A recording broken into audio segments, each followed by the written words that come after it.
raconte que lors d'une de ces réunions, Hitler a demandé qu'on lui apporte une poule. Il l'a attrapée fort d'une main pendant qu'il la déplumait avec l'autre.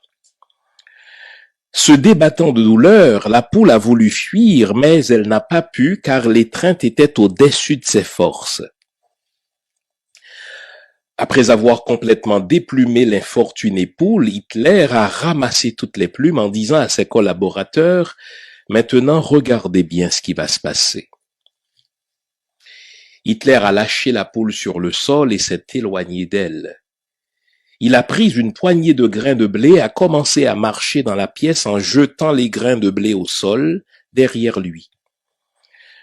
Ses collaborateurs hantés ont vu que la poule, bien qu'effrayée et saignant, suivait avec douleur mais docilement son bourreau pour ramasser quelques miettes qu'Hitler laissait tomber derrière lui en tournant dans la pièce. S'adressant alors à ses acolytes surpris, Hitler leur dit « Ainsi vous venez de voir de quelle manière on gouverne facilement les peureux, les lâches ou les faibles. Vous avez vu comment la poule m'a suivi malgré la douleur que je lui ai causée. Je lui ai tout pris, les plumes et la dignité, mais elle me suit quand même en quête de remoulage. Ainsi, la plupart des gens en quête de quelques miettes suivent leurs gouvernants et politiciens malgré les mensonges, les promesses non tenues et la peine que ceux-ci leur infligent en leur ôtant la santé, l'éducation et la dignité. Le peuple suit toujours celui qui lui donne des miettes. Gérald Coton.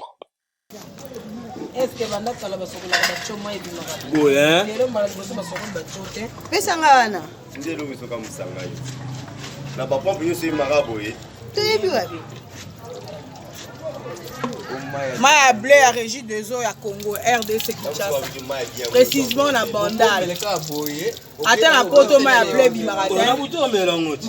Moi wapi na buto tangisi muno. Attends la poto maya blé bimarate na robinet. Et toi maraté. Est-ce que vous allez terre? Bote la tabino moko bomba batu na Congo. Mais qui c'est pembe? Oh qui c'est nda ku jamais. Zongo pe ndenge etangata. Boye penza maya pompe. Oh maya ya Régie des eaux. Oko bomba ba pieni. C'est pas possible. Ah, maya bleu. Qui s'en a na robinet? Régie des eaux. Botal. Kabila Zuma.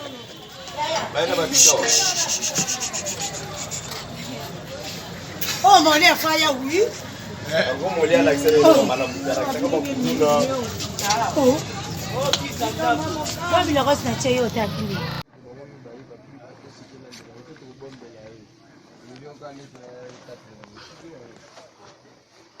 Maman,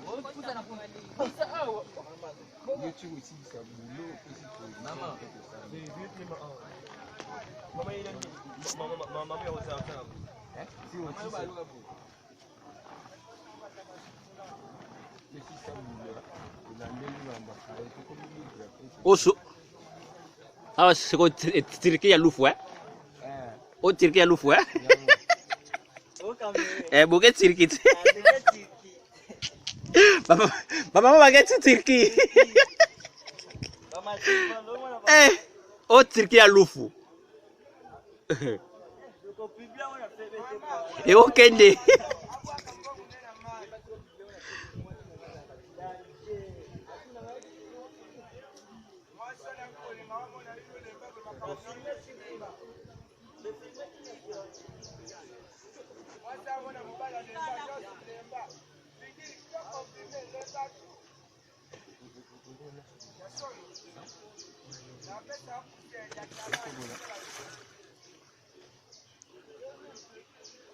oh fa makambo mpenza donc ana motawa ya sana baosala te donc badokter basiliki bakangi baofuta bango te bakor ebima te bato bayebisa bakor moyebemisa bakor eza te donc bafamille batondi awa moyebemisa bakor eza nde toza ekutu na moto baye na kor mais moi bakotisa na morke eza te mpo nini morke esala te soit diza badokter bafutaka bango te oyo mboka tokende wapi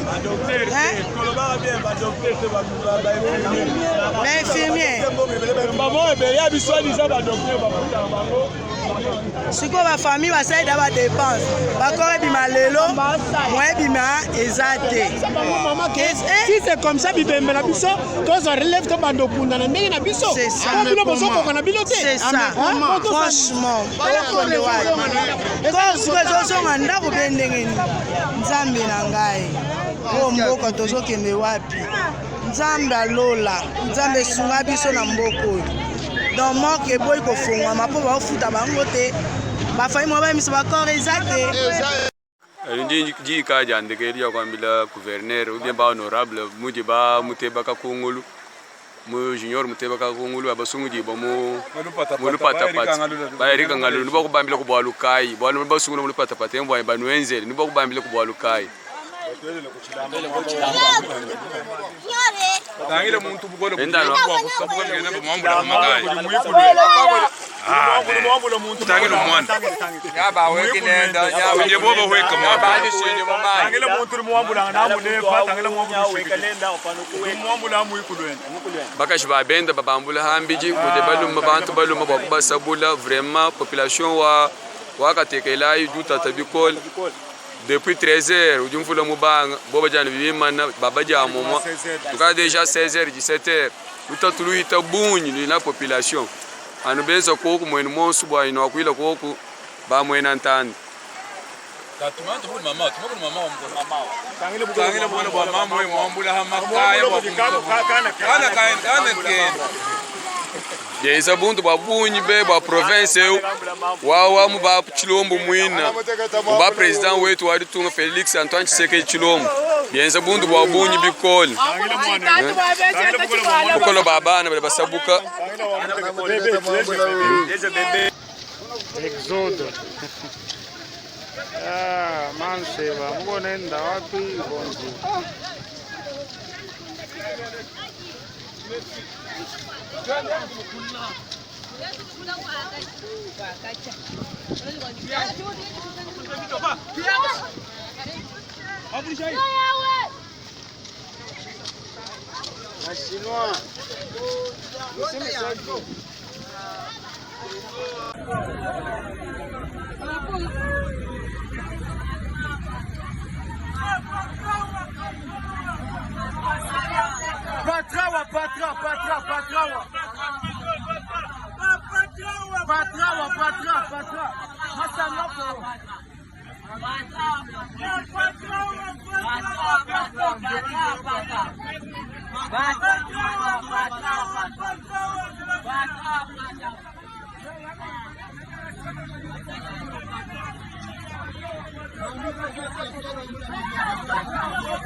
babake na makuta tena ngo mkubwa watu kwanza mimi nafunga mlango.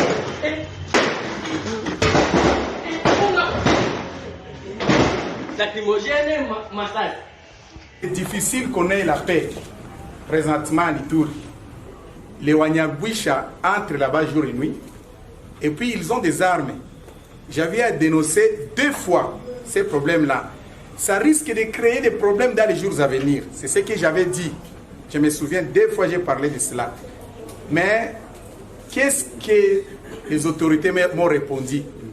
Honorable Assamba, laissez ces problèmes-là. Ça, c'est un problème de niveau des Nations Unies.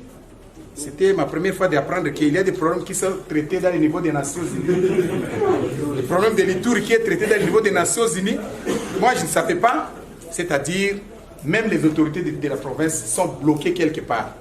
Si les autres autorités de la province sont bloquées quelque part, à combien plus forte raison, nous les honorables députés, espérer à la paix présentement à l'Itouri, c'est quelque chose très très difficile.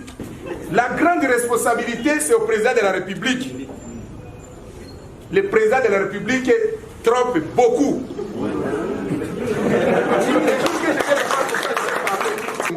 Le chef de l'État se permet d'aller à Tchad là-bas pour aller enterrer Idriss Déby, alors qu'ici à Litour, on a égorgé plus de 15 personnes ici. À Beni, on a égorgé beaucoup de personnes. Est-ce que moi je commence à douter si le chef de l'État a vraiment le souci de la population itourienne? Il a promis les cantonnements, rien. Il a promis le désarmement, rien. Il a promis beaucoup de choses, rien. Il avait dit qu'il viendra rester ici, rien. Tout ce qu'il promet ne le fait pas.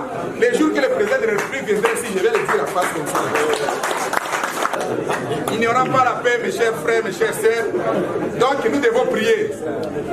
Moi j'ai conclu en disant que nous devons prier. Prions seulement.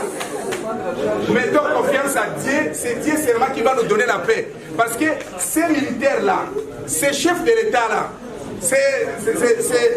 ces membres du comité de sécurité-là, à qui nous croyons, ils ne nous aident pas. Le 12 mai 2012, il se tient une réunion à Rubavu. Rubavu, c'est au Rwanda, frontière avec le Nord Kivu là-bas, des ministres de la Défense congolais et rwandais. Ils signent un accord. Dans cet accord, les 2 parties conviennent de ce que les armées rwandaises peuvent entrer au Congo et surveiller les 9 frontières de ce pays. L'accord existe. Nous en avons des copies. Le 18 du même mois, de la même année,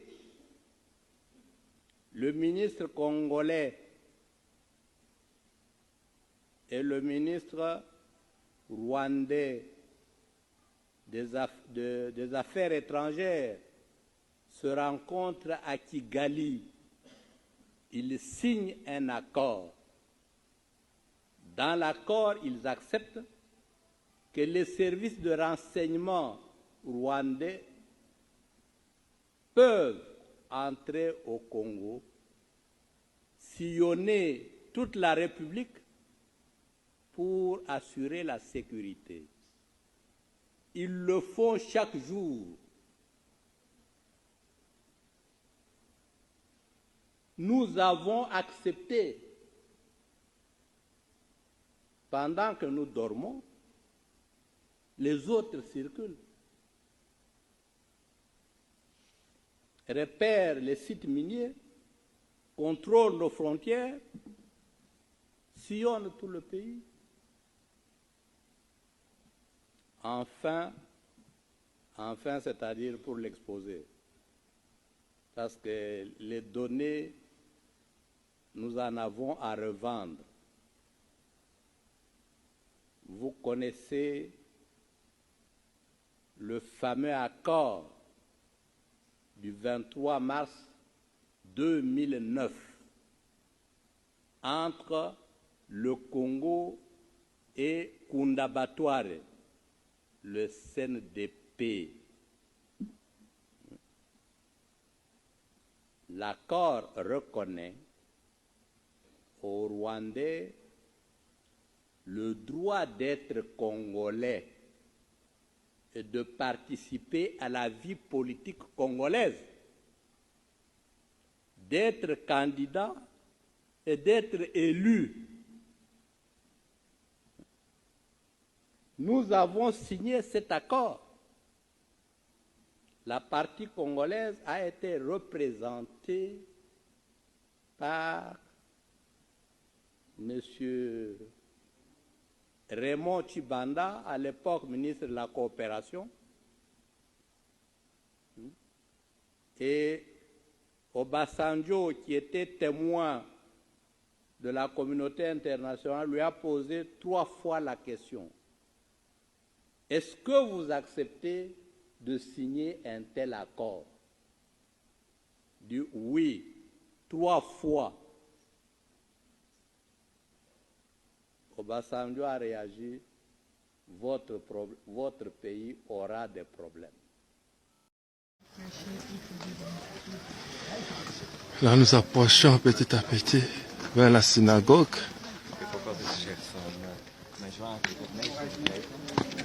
Qui date de l'époque de Jésus-Christ.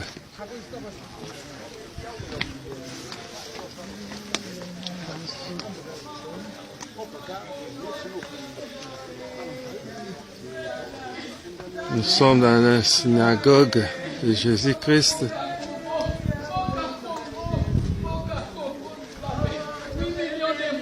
C'est ici où Jésus-Christ prêchait, enseignait, faisait aussi des miracles. Comme vous pouvez vous-même le constater, nous sommes dans la synagogue même.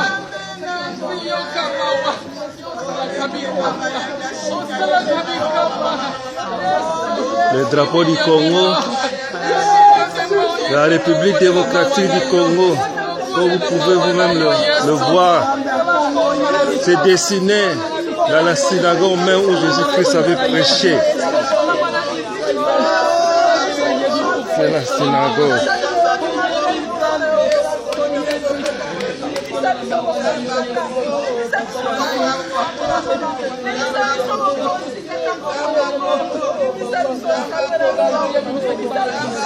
The map, our land.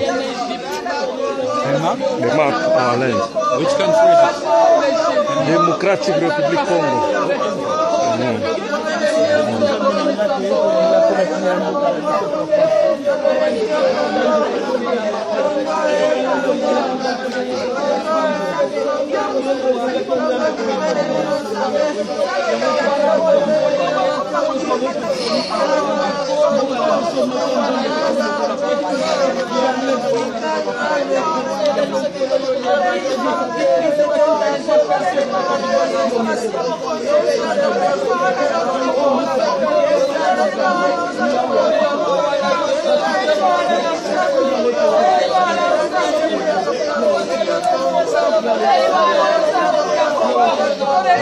Denomination?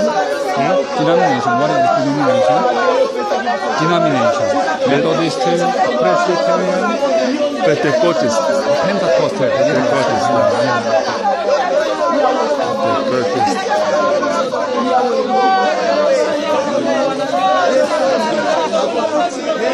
Là, nous sommes dans la synagogue, l'endroit où notre Seigneur Jésus-Christ avait prêché, avait enseigné. Il avait fait aussi beaucoup de miracles.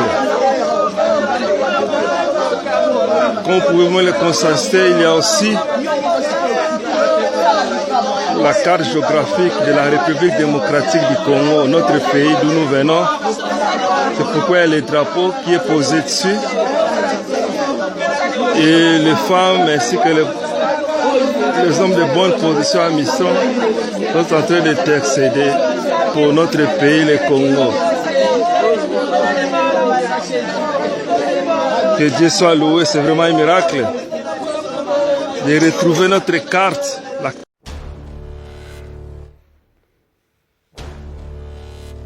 C'est Kep Congo TV avec Steven Bosweli, Papa Marachi.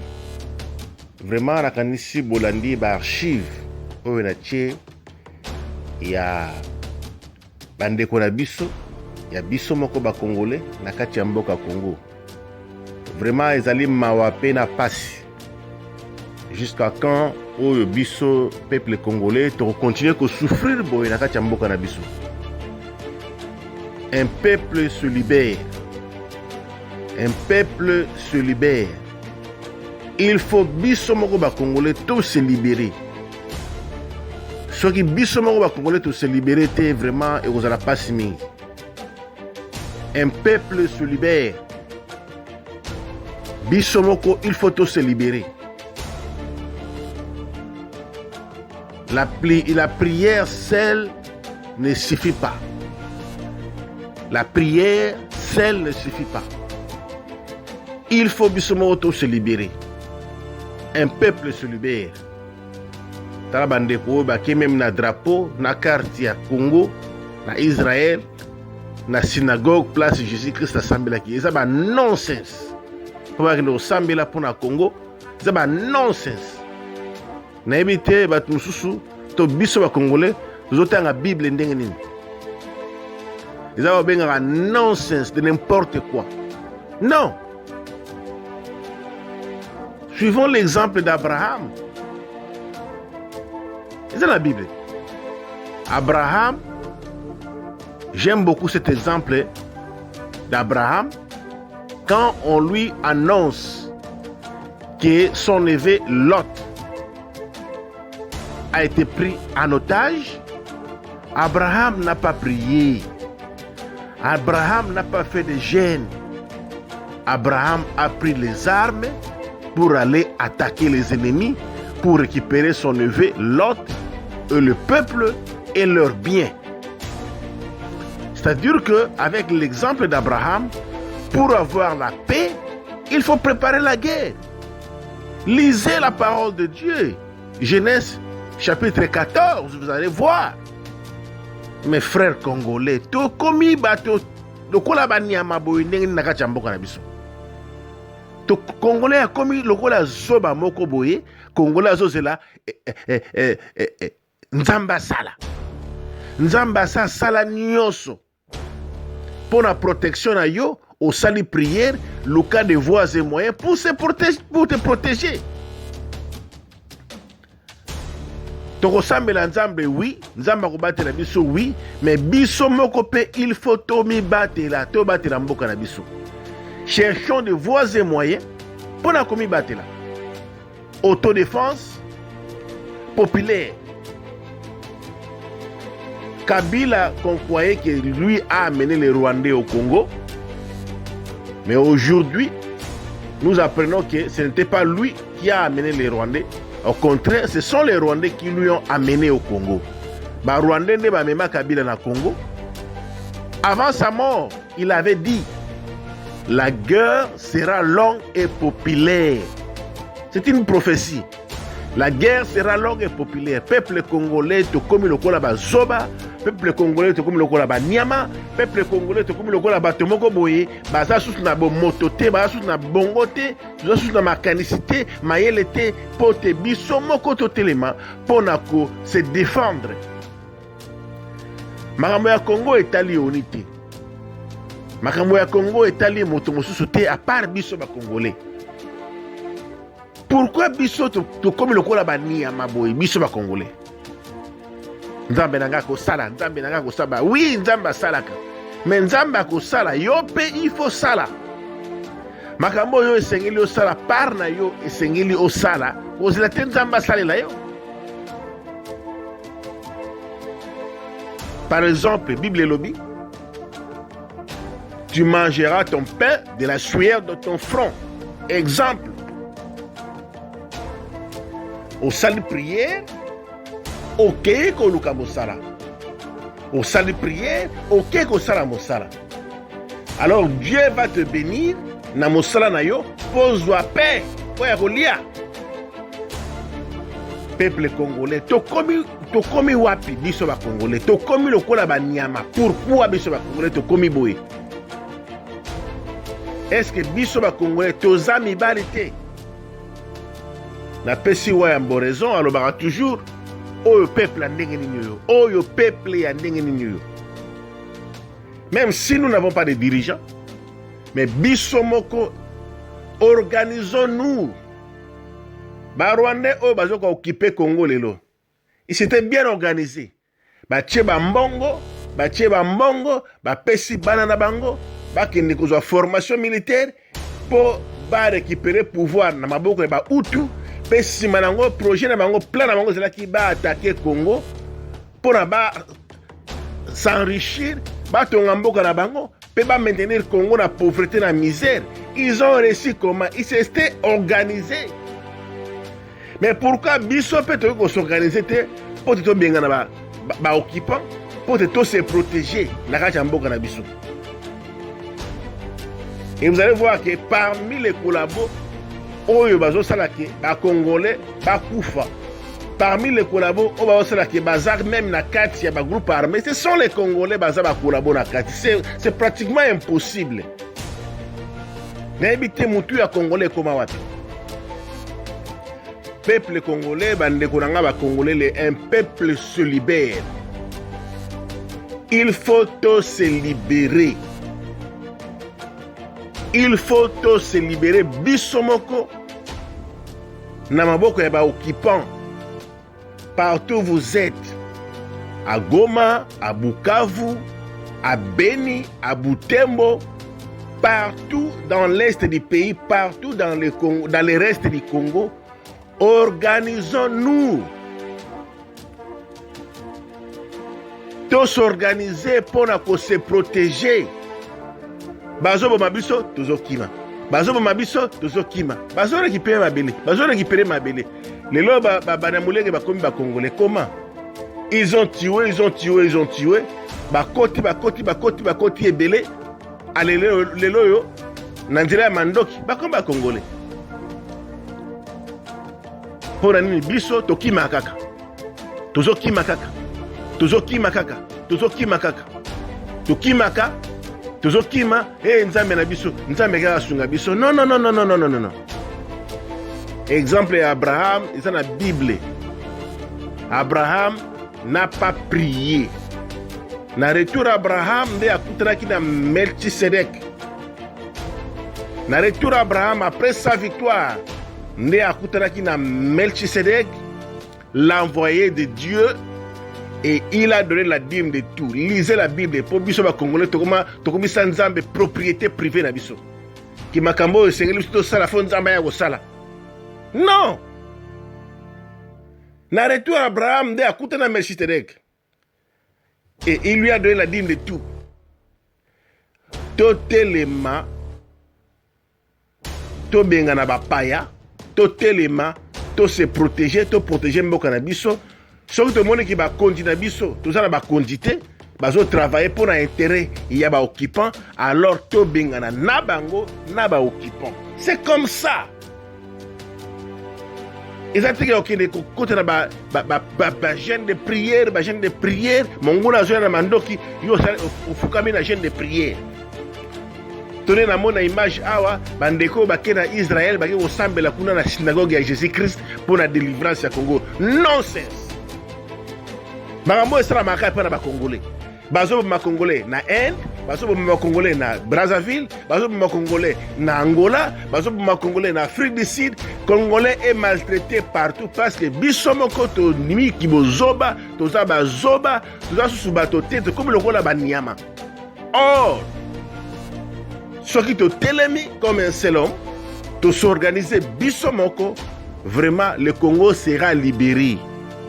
Un peuple se libère, même dans la capitale, même partout au Congo. Comme le peuple congolais a dit Mabilo comme Mogobo, donc les Congolais vivent dans les conditions inhumaines, comme si c'était na 1300, 1400, 1500. C'est comme les Congolais vivent comme dans l'Antiquité. Incroyable mais vrai. Mais le Congo, c'est le pays le plus riche de la terre. Le Congo, c'est le pays le plus riche de la terre. Peuple congolais, totalement. Le Congo, c'est le pays le plus riche de la terre. Mais le pays le plus riche de la terre, en termes, il y a des ressources, il y a Congo, étendu à Congo, il y a Mabélé. mai toza nango na Congo eza ba richesse oyo esengelaki biso ba Congolais to vivre comme na paradis. Mais regardez les Congolais vivent comme en enfer. Pourquoi? Tozondima bozoba. Tozondima bozoba. Ba chinois bazoya, bazokata bandité na biso. Ba chinois bazoya, bazozo mabele na biso. Ba indien bazoya, bazozo ba mine na biso. Biso zotala, bazo dépendre na ba miette. Même place bazoko extraire ba diamant, bazoko extraire ba coltan, ba or, cuivre, ba école ezate, ba nzela ezate, ba hôpitaux ezate, ba tozo souffrir, mais le peuple ndenge nini. Tokola mukaka mukolo nini. Bino les hommes et les femmes de prière. Moi aussi je prie, je ne suis pas contre la prière. Je suis un enfant de Dieu, un enseignant de la parole de Dieu. Mais la Bible me dit, prier et travailler. Prier et se préparer. La préparation est une forme de croyance. La protection est une forme de croyance. Se protéger, c'est une forme de croyance. Vous vous protégez, vous vous organisez, c'est une forme de croyance.